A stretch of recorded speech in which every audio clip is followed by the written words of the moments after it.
नमस्कार मित्रांनो, PVK studio 1 वर तुमचं स्वागत आहे। तर मित्रांनो, काल आपण भारताच्या भूगोलावर प्रश्न पाहिलेले होते 50। तर आपण आज महाराष्ट्राच्या भूगोलावर थोडेफार प्रश्न बघणार आहोत 50-40। तर थोडेफार प्रश्न बघा, तुम्ही परीक्षेला येण्याचे भरपूर चान्स आहेत। तर हा व्हिडिओ स्किप करू नका, पूर्ण व्हिडिओ बघा। बघण्यामध्ये काही पैसे तुमचे लागत नाहीत। तर हा व्हिडिओ पूर्ण बघा आणि एक प्रश्न विचारतो, त्याचं उत्तर कमेंट बॉक्समध्ये नक्की सांगा की भारताचा आशिया खंडामध्ये क्षेत्रफळाच्या दृष्टीने कितवा क्रमांक लागतो। उत्तर कमेंट बॉक्समध्ये कळवा आणि नवीन व्ह्यूअर असाल तर चॅनलला सबस्क्राईब करा आणि नोटिफिकेशन बेलला देखील क्लिक करा, कारण पोलीस भरती रिलेटेड व त्याचप्रमाणे जॉब संबंधित व्हिडिओ आम्ही यूट्यूब चॅनलवर अपलोड करत असतो। तर आपण व्हिडिओला सुरू करूया। पहिला प्रश्न बघा, महाराष्ट्र राज्याचे क्षेत्रफळ किती? 3,07,713 चौरस किलोमीटर। हा प्रश्न कित्येक जणांना माहिती असेल। सुरुवात आपण सोप्यापासून केली, पुढे थोडे अवघड प्रश्न येतील। तर पहिला प्रश्न झाला, क्षेत्रफळाच्या दृष्टीने महाराष्ट्राचा देशात कितवा क्रमांक लागतो? तर मित्रांनो, तिसरा क्रमांक लागतो। तर पहिला क्रमांक कशाचा लागतो? राजस्थान नंतर दुसरा लागतो मध्य प्रदेश आणि त्यानंतर तिसरा क्रमांक लागतो महाराष्ट्राचा। हे देखील तुम्ही लक्षात घ्या। भारताच्या एकूण क्षेत्रफळापैकी महाराष्ट्राने टिंबटिंब टक्के एवढा प्रदेश व्यापलेला आहे। 9.36% क्षेत्रफळ महाराष्ट्राने व्यापलेलं आहे भारताच्या दृष्टिकोनाने। महाराष्ट्राचा सर्वसाधारण आकार टिंबटिंब आहे, त्रिकोणाकृती। तुम्ही नकाशा घ्या, महाराष्ट्राचा जो आकार आहे तो त्रिकोणाकृती आकार आहे। टिंबटिंबाला स्थापन झालेल्या महाराष्ट्रातील जिल्ह्यांची संख्या 26 होती, जी नंतर वाढून 36 झाली। 1 मे 1960ला मित्रांनो महाराष्ट्र स्थापन झालेला होता, महाराष्ट्राची स्थापना झालेली होती। तर त्यावेळी महाराष्ट्रामध्ये एकूण जिल्हे होते 26 आणि त्यानंतर वाढले जिल्हे, म्हणजे जिल्ह्यांचं विभाजन झालं। रत्नागिरीपासून सिंधुदुर्ग, उस्मानाबादपासून लातूर, ठाणेपासून पालघर, अशा विविध जिल्ह्यांपासून दुसरे जिल्हे निर्माण झाले। मग आता जिल्ह्यांची संख्या आहे 36। महाराष्ट्रास टिंबटिंब किलोमीटर लांबीचा समुद्रकिनारा लाभलेला आहे। 720 किलोमीटर समुद्रकिनारा महाराष्ट्राला लाभलेला आहे। तर सर्वात जास्त समुद्रकिनारा कोणत्या जिल्ह्याला लाभलेला आहे? त्याचं उत्तर आहे रत्नागिरी। महाराष्ट्र राज्याचा दक्षिणोत्तर विस्तार 720 किलोमीटर असून पूर्व पश्चिम विस्तार 800 किलोमीटर आहे। तर महाराष्ट्राच्या तुम्ही समोर वरची बाजू आणि खालची बाजू म्हणजे दक्षिण आणि उत्तर याची जर का तुम्ही म्हणजे अंतर बघितलं तर 720 किलोमीटर आहे। आणि मुंबईपासून गडचिरोली म्हणजे पश्चिम पूर्व दिशा बघितली तर टोटल अंतर आहे 800 किलोमीटर। महाराष्ट्र राज्यास भिडणाऱ्या सीमा पश्चिमेस कोणता आहे मित्रांनो? पश्चिमेस अरबी समुद्र आहे। वायव्येला काही आपलं वायव्येस गुजरात व दादरा नगर हवेली आहे। ते केंद्रशासित प्रदेश आहे मित्रांनो, दादरा नगर हवेली। तर उत्तरेला कोणते राज्य आहे? मध्य प्रदेश। पूर्वेला व ईशान्येस छत्तीसगड आहे आणि दक्षिणेस गोवा व कर्नाटक आहेत आणि आग्नेयेस तेलंगणा।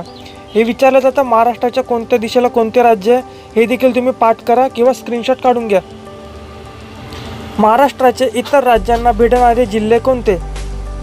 तर बघा मित्रांनो, कर्नाटक। हे बघा, महाराष्ट्राचे इतर राज्यांना भिडणारे जिल्हे कोणते? हे जे जिल्हे तुम्ही लिहून घ्या किंवा पाठ करून घ्या।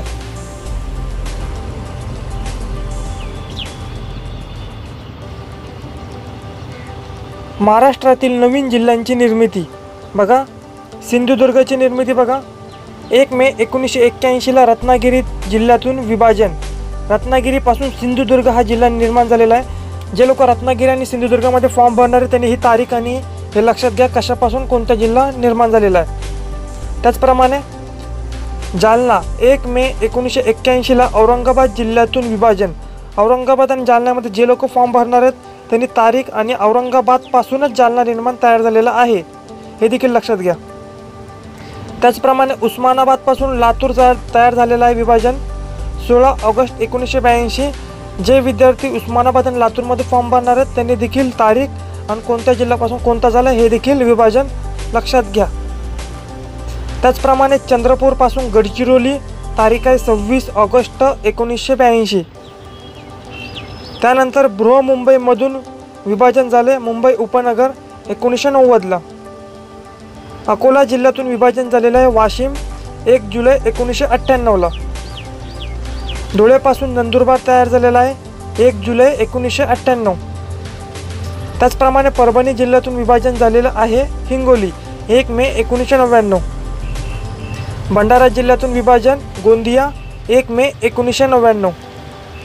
ठाणेपासून पालघर तुम्हाला माहिती असेलच, 2014ला जी पोलीस भरती झाली होती त्या संबंधित ह्या जिल्ह्याबद्दल प्रश्न विचारलेले होते. ठाण्यापासून पालघर झालेला आहे, तारीख आहे 2 जून 2014.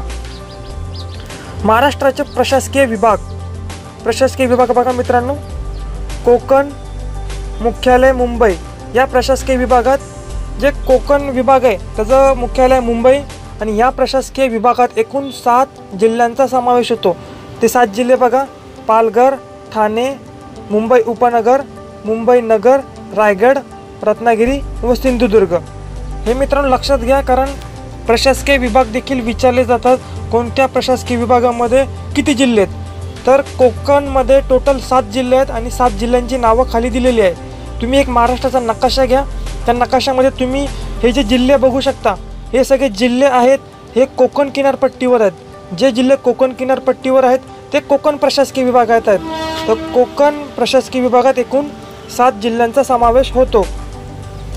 तर बघा, पुण्याचं मुख्यालय मित्रांनो पुण्यालाच आहे आणि या विभागात एकूण 5 जिल्ह्यांचा समावेश होतो पुण्यामध्ये. तर 5 जिल्हे बघा, पुणे, सांगली, सातारा, कोल्हापूर, सोलापूर. सोपं आहे मित्रांनो. पुण्यामध्ये फॉर्म भरणाऱ्या विद्यार्थ्यांनी देखील हे लक्षात घ्या, पुण्यामध्ये 5 जिल्ह्यांचा समावेश आहे.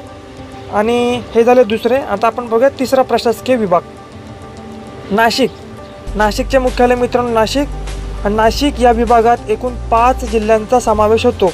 पुढे बघा, नाशिक, अहमदनगर, धुळे, नंदुरबार, जळगाव. वहीमध्ये लिहून घ्या किंवा स्क्रीनशॉट काढून घ्या. थोडे एक टफ प्रश्न आहेत आणि येतातच मित्रांनो, भरतीला 100% येतात म्हणजे येतातच. आणि आता MPSC लेवलला देखील परीक्षा होऊ शकते, हे तुम्हाला माहिती पाहिजे. तर हे देखील हा तिसरा. नाशिकमध्ये एकूण 5 जिल्ह्यांचा समावेश होतो. खाली 5 जिल्हे दिलेले आहेत. आता आपण बघा चौथा प्रशासकीय विभाग, औरंगाबाद. मुख्यालय कुठे? औरंगाबादमध्ये. तर औरंगाबाद विभागात एकूण 8 जिल्ह्यांचा समावेश होतो. बघा जिल्हे, औरंगाबाद, जालना, परभणी, हिंगोली, नांदेड, बीड, लातूर, उस्मानाबाद. हे मित्रांनो तुम्ही एक महाराष्ट्राचा नकाशा घ्या, ते बघितल्यानंतर तुम्हाला एकदम चांगल्या पद्धतीने समजेल. आणि असा देखील प्रश्न विचारला जातो, सर्वात जास्त प्रशासकीय विभागात असणारे जिल्हे कोणत्या जिल्ह्यात आहेत? तर ते आहे औरंगाबादमध्ये एकूण 8 जिल्ह्यांचा समावेश होतो. सर्वात जास्त जिल्ह्यांचा समावेश हा औरंगाबाद जिल्ह्यामध्ये होतो. बघा पुढे, अमरावतीचं मुख्यालय कुठे? अमरावती. याच्यामध्ये एकूण 5 जिल्ह्यांचा समावेश होतो. पुढील प्रमाणे अमरावती, अकोला, बुलढाणा, यवतमाळ, वाशिम. तर मित्रांनो तुम्ही ज्या जिल्ह्यामध्ये फॉर्म भरणार आहे तो जिल्हा आणि ज्या प्रशासकीय विभागामध्ये तुमचा जिल्हा मोडतो तो जिल्ह्याची स्थापना कोणत्या जिल्ह्यापासून त्याचे स्वतंत्र झालेलं आहे, विभाजन झालेलं आहे, त्याचप्रमाणे कधी झालेलं आहे ते देखील प्रश्न तुम्ही बेसिक प्रश्न करून घ्या, कारण तुम्ही त्या जिल्ह्यामध्ये फॉर्म भरणार आहे. बेसिक माहिती तरी त्या जिल्ह्याबद्दल माहिती पाहिजे. तर बघा नागपूर शेवटचा, नागपूरचे मुख्यालय नागपूर. या विभागात एकूण 6 जिल्ह्यांचा समावेश होतो. ते पुढील प्रमाणे सांगता येतील आपल्याला, नागपूर, वर्धा, चंद्रपूर, गोंदिया आणि भंडारा व गडचिरोली. हे प्रश्न आहेत मित्रांनो, तुम्ही लिहून घ्या. जे आले नसतील ते स्क्रीनशॉट काढून घ्या आणि एका वहीमध्ये लिहून घ्या. थोडे किचकट प्रश्न तुम्हाला वाटत असेल पण हे येतात. तुम्ही एकनाथ पाटील किंवा के सागर पुस्तक पाहिलं असेल तर त्याच्यामध्ये देखील अशा प्रश्नांचा समावेश आहे. हे प्रश्न येतात मित्रांनो. तर ज्यांची पहिली भरती असेल त्यांना अनुभव नसेल, पण ज्यांची दुसरी तिसरी भरती असेल त्यांना चांगला अनुभव असेल असले प्रश्न येतात. हे प्रश्न मित्रांनो लिहून घ्या. टोटल 32 प्रश्न घेतलेले आहेत महाराष्ट्राच्या भूगोलवर. तो उद्या भारताच्या भूगोलावर प्रश्न देखील अजून 50 प्रश्न घेऊन येणार आहोत. तर हे व्हिडिओ कसा वाटते ते देखील सांगा आणि आशिया खंडामध्ये भारताचा क्षेत्रफळाने कितवा क्रमांक लागतो ते देखील सांगा. आणि व्हिडिओला प्लीज लाईक करा आणि अजून व्हिडिओ पाहिजे असेल तर कमेंट बॉक्समध्ये सांगा आणि उत्तर देखील कळवा. तर आपण भेटूया पुढील व्हिडिओमध्ये आणि हा व्हिडिओ पाहिल्याबद्दल तुमचे धन्यवाद.